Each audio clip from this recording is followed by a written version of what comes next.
Izin Bu.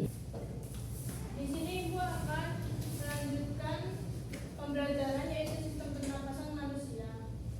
Sebelum itu, Ibu akan menyampaikan kontrak belajar di mana tidak boleh bermain HP ya, nanti di akhir mungkin boleh. Terus kalau yang mau kamar mandi boleh izin. Terus diharapkan memperhatikan penjelasan Ibu karena di akhir nanti akan ada kerja kelompok. Ibu akan membagi dalam 3 kelompok dan kalian akan mempresentasikan hasil diskusi kalian berupa kasus penyakit sistem pernafasan manusia. Oke, tujuan pembelajaran Ibu pada hari ini yaitu ada 3, yaitu mengenali organ serta fungsinya, dan yang kedua yaitu menjelaskan proses pernafasan manusia, yang ketiga mengenali beberapa gangguan pernafasan pada manusia. Nah, di sini kalian tahu gak sih kita bisa membedakan antara bau harum dan bau tidak sedap. Kenapa bisa? Ada yang tahu? Ya,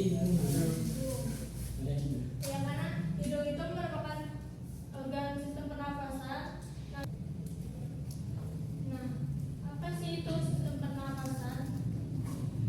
Jadi sistem pernafasan yaitu sistem dalam tubuh yang berfungsi untuk menghirup oksigen dari udara dan mengeluarkan menjadi karbon dioksida. Nah, kira-kira ada yang tahu nggak apa aja organ sistem pernafasan manusia itu? Hidung,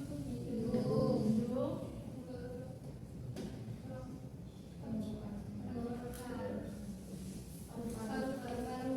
Oh izin. Mau pulang. Acara keluarga. Iya. Ada 8 organ, yaitu ada hidung, faring, trakea, bronkus, terus ada diafragma dan paru-paru ya yang paling utama, yaitu paru-paru kanan dan paru-paru kiri. Nah, hidung ini berfungsi sebagai pintu masuk, jadi dia pintu utama untuk keluar masuknya udara yang diperlukan oleh sistem pernafasan kita. Nah, saat kita menarik nafas, udara yang kita hirup mengandung banyak partikel kecil. Nah, di dalam hidung itu dia akan ada rambut-rambut kecil yang akan menyaring partikel, terus debu-debu dan kotoran.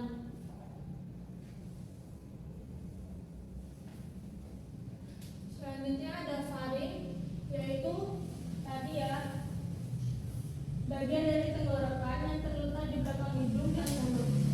Berfungsi yaitu sebagai jalur penghubung untuk udara dari hidung menuju paru-paru. Faring juga memiliki amandel. Kalau kita semua tuh memiliki amandel, tapi ada beberapa orang tuh yang memiliki penyakit amandel. Jadi dia amandelnya membesar. Dia berfungsi sebagai kekebalan tubuh. Selanjutnya itu laring atau pangkal tenggorokan. Ini ya, sebagai katup yang disebut epiglottis. Nah, epiglottis ini berfungsi untuk mengatur jalannya makanan dan udara pernapasan sesuai dengan salurannya masing-masing. Di pangkal tenggorokan ini juga ada pita suara. Makanya kita bisa bersuara itu kan ada pita suara di dalam pangkal tenggorokan.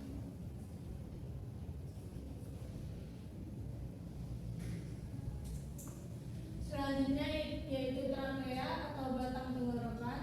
Dia merupakan saluran pernapasan yang berfungsi sebagai jalur keluar dan masuknya udara yang kita hirup melalui hidung dan mulut. Trakea ini seperti tabung ya, dia memiliki cincin-cincin ini ya, tabung. Dia tulang fleksibel sehingga bisa bergerak saat kita bernafas, berbicara dan menelan.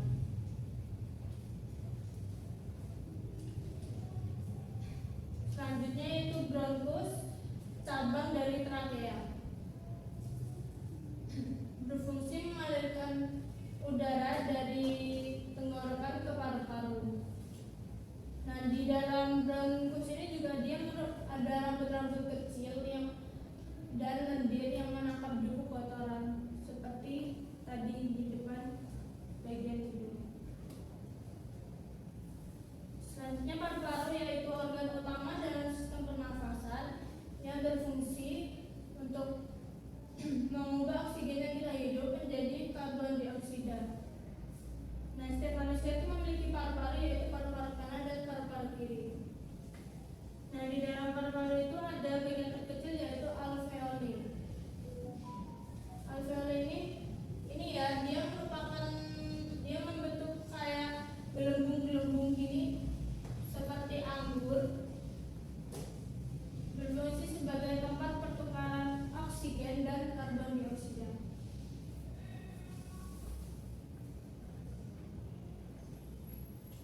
Yang terakhir yaitu diafragma, yaitu otot yang terletak di bawah paru-paru, berfungsi membantu kita dalam menghirup dan menghembuskan nafas. Kalian pasti pernah kan mengalami cegukan. Nah, cegukan ini itu terjadi karena diafragma ini mengalami kontraksi tiba-tiba, jalannya tuh secara cepat. Jadi kita mengalami cegukan itu tadi. Nah, sistem pernapasan ini ada dua, yaitu pernapasan pada dada dan pernapasan pada perut. Yang pertama kita membahas pada pernapasan dada,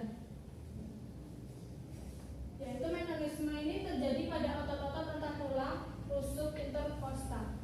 Nah, di pernapasan ini ada dua, yaitu fase inspirasi dan ekspirasi, di mana fasenya itu sebagai berikut, yaitu otot antar tulang rusuk dia berkontraksi, lalu tulang rusuk terangkat, posisi datar paru-paru mengembang, tekanan udara dalam paru-paru menjadi lebih kecil dibandingkan tekanan udara luar, lalu udara luar masuk ke paru-paru. Sebaliknya yang ekspirasi dia merupakan pernapasan, yaitu otot antar tulang rusuk berelaksasi, selanjutnya tulang rusuk menurun, paru-paru menyusut, tekanan udara dalam paru-paru lebih besar dibandingkan dengan tekanan udara luar, lalu udara keluar dari paru-paru. Untuk penggambarannya seperti ini.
parah.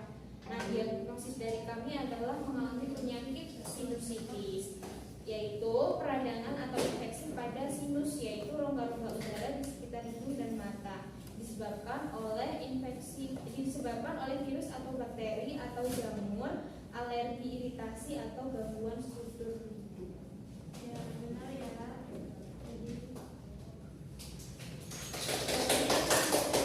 Peradangan atau pembengkakan pada lapisan sinus umumnya ditandai dengan pilek, terus hidung tersumbat dan nyeri di area wajah. Sinusitis ini bisa berlangsung dalam hitungan minggu, bulan, atau bahkan tahun. Yang selanjutnya, kelompok kedua, silakan maju ke depan.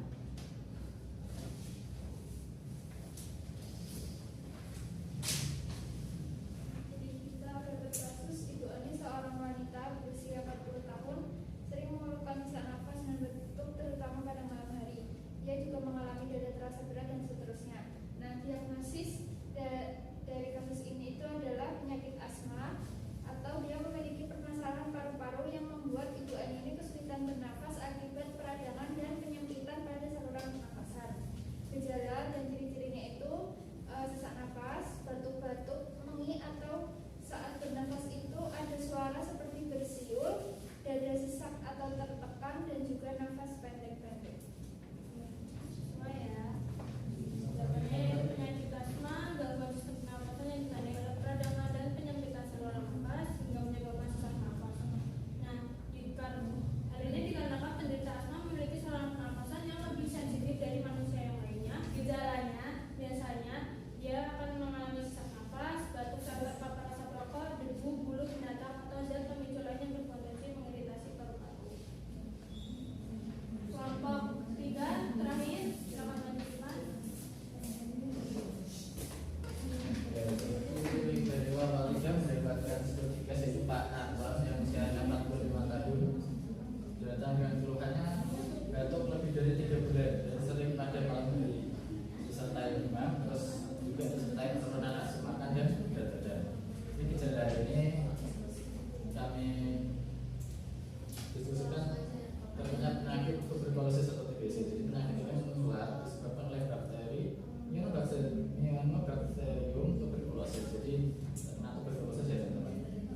Gejalanya itu ya tadi demam terutama pada sore saat dan malam hari, terus nafsu makannya menurun, dan akibatnya penurunan berat badan tanpa sebab. Nah, penyakit TBC ini bisa ditularkan melalui udara ketika penderita batuk atau bersin. Jadi untuk menghindari penyakit TBC ini disarankan untuk memakai masker ya. Oke. Betul sekali. Ya, yaitu penyakit tuberkulosis, yaitu penyakit bakteri yang disebabkan oleh bakteri Mycobacterium tuberculosis, yaitu yang menyebar melalui udara ketika seseorang terinfeksi batuk atau bersin. Seperti tadi, harus menggunakan masker agar tidak menginfeksi yang lainnya. Terus biasanya gejalanya batuk kronis yang berlangsung selama lebih dari 3 minggu, lalu demam, penurunan berat badan, dan penurunan nafsu makan. Sekian pembelajaran Ibu pada pagi ini. Ada yang bisa menyimpulkan dari materi Ibu pada pagi hari ini? Mana? Bisa? Jadi kita belajar tentang sistem pernafasan, ada beberapa organ pernafasan kayak laring-laring, hidung, diafragma, paru-paru, Ya, serta ada tadi ya berbagai macam